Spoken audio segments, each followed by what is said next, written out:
સુરેન્દ્રનગરમાં પબ્લિકના રિએક્શન તો એટલા જોરદાર મળે છે ને અમને.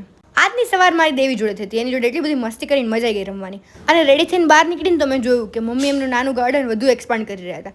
તો આજે મમ્મીએ ખબર નહીં ક્યાંથી રેસીપી જોઈ હતી કે બનાનામાં આપણે 6 લવિંગ અને 6 ઇલાયચી નાખી દઈએ ને તો એ ઇલાયચીને લવિંગ ઉગે. તો મમ્મી એવું ઉગાડી રહ્યા હતા. પછી ઓરેન્જ લેમન છે અહીંયા અમારા બગીચામાં. પછી યલો કલરના મરચા, red rose, pink rose, white rose અને બીજા એક ગણપતિ શેપના ફૂલ ને એવું એટલા બધા ફૂલ અને યલો કલરના રીંગણા. આટલું બધું છે મારા મમ્મીના બગીચામાં. જ્યારે સાસુઓનો ઓર્ડર બંને એક સાથે આવે એટલે મારે તો ના પાડવાનો કોઈ ઓપ્શન જ નથી.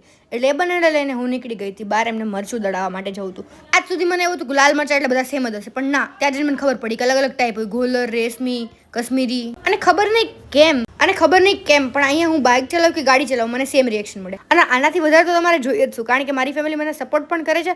અને આજે તો પપ્પાએ મારા વ્લોગનો પાર્ટ બન્યા અને એમણે જ વ્લોગ શૂટ કર્યો. અને પછી અમે લોકોએ મસ્ત એવો શેરડીનો રસ પી લીધો. અને ઘરે જમવાનું પણ મારું ફેવરેટ હતું આજ તો. કાચી પાકી કેરી, ભીંડાનું શાક, રોટલી, દાળ ભાત અને મારી ફેવરેટ મસાલા છાશ.